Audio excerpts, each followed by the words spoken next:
Some people do it for sport, so they go out and actually compete. Some people do it for hunting. I do this for the history.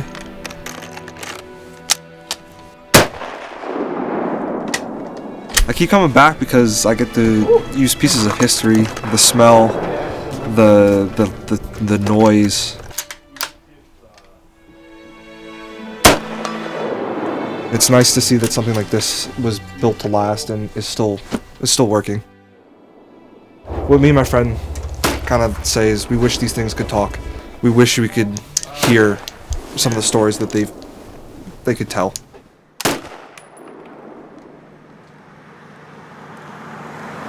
The time between surplus from whoever had it originally in service to the time I get it, unless there's a documentation process from each owner to each owner, I don't know anything. But you know sort of historically where they come from? I know historically where they come from, and I can take a guess. Once they found it obsolete or adopted another rifle, they have surplus. So instead of letting it sit in a warehouse and gather dust, they decide, hey, we can make some money off of this on what was once theirs.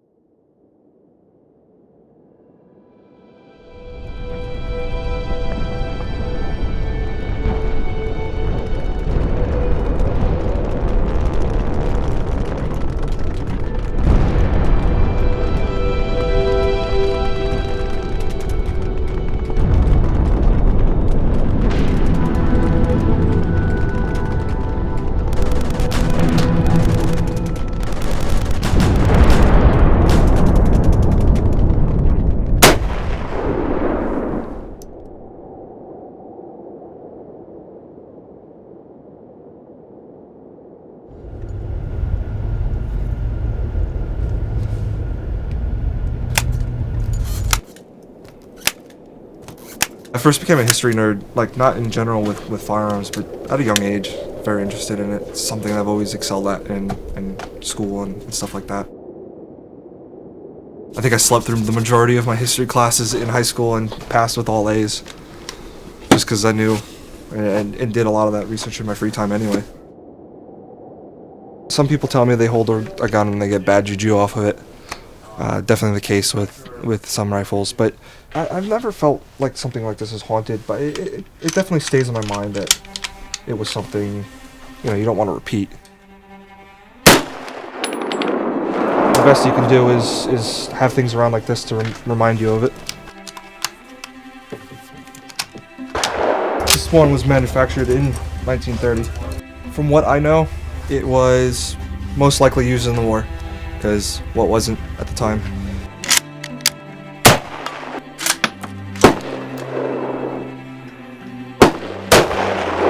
Probably sat somewhere or probably was reissued and then surplused out. I wish I knew where it was, what it went through, who had it.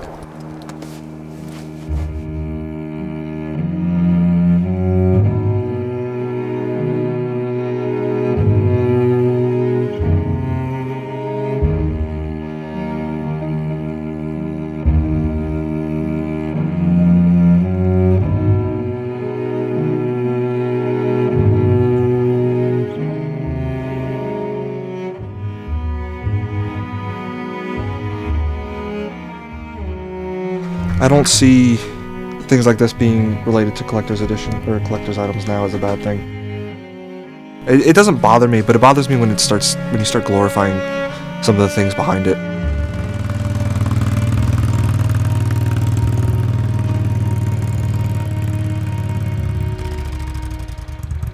In order to make the range safe, magazines out, bolts back, safety flag in the chamber. When you're ready, step back behind the yellow line.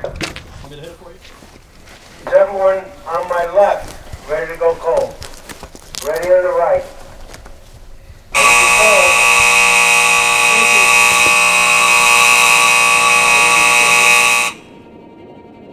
when you ask me, like, what's the common misconception is, not all of us support Trump or, you know, are right-wing or militia groups or anything like that. It's a lot more complicated than that. There are gun nuts, and then there are 2A supporters. I think a good way the Second Amendment could be continued in the US would be a lot like how New Jersey does it. I want stricter gun control, but at the same time, I don't want it to punish people that are already following the law. Everyone owns a firearm for a different reason, be it, you know, worry about self-defense in your own home, hunting, collection like myself.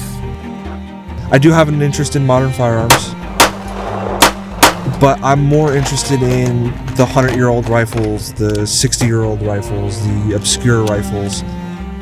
And you get to see a small glimmer or a small glimpse into that person's time using the rifle and what they might have experienced. It's a little therapeutic for me. It's nice, especially on days like this where there's not a lot of people. You kind of just come, you have an explosion next to your face. It's a little, you get a big bang, maybe a ding downrange on some steel, and you kind of forget about everything else for a little bit. It's nice.